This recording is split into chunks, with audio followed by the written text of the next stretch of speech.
Hello and welcome everyone to another video on Asia Engulfed. This one covers a port attack.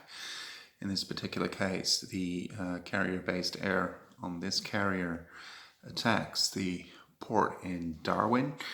The reasoning behind it is that if the unit in port, which happens to be a cruiser,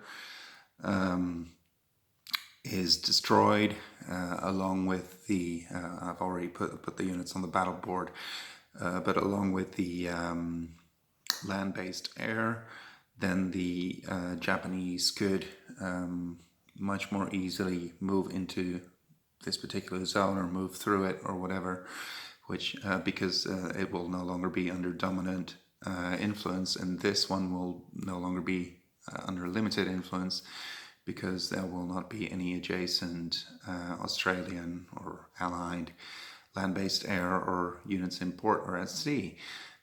So that's the idea behind this particular attack. Now, how did it play out? First, there was air-to-air combat between the land-based air unit in Darwin and two, I've already reduced them. Well, this one was still here. It was actually hit twice, so this one was destroyed. The Japanese air was hit once. 5s and 6s are hits and eliminate a step, so this one was reduced to 1 step. Attacking air was also hit once by the anti-air dice of both the port and the cruiser in port. The cruiser has 2 steps, which are always halved for anti-aircraft fire, so there was 1 step remaining. That was 1 die, and Darwin is a medium port, which also rolls, the 4 behind it is the number of units it can base, but a medium port also rolls 1 die in anti-aircraft defense, so added to the 1 that the cruiser threw, there were 2, 1 of them hit, so 1 step of attacking air was also destroyed. There was 1 left, and they rolled a 1.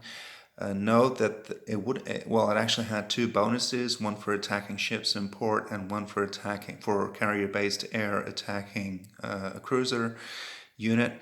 So actually a 4 would have still been a hit, and a 3 would have been a damage result, but it rolled a 1. It only had 1 step left, and it rolled a 1. So unfortunately, that was a miss. Well, there's only always 1 round of port attacks, and this also means that the combat is hereby over, and this unit is returned to port, and the 2 reduced Japanese air land back on their carrier. So this was an example of a port attack. Thank you for watching.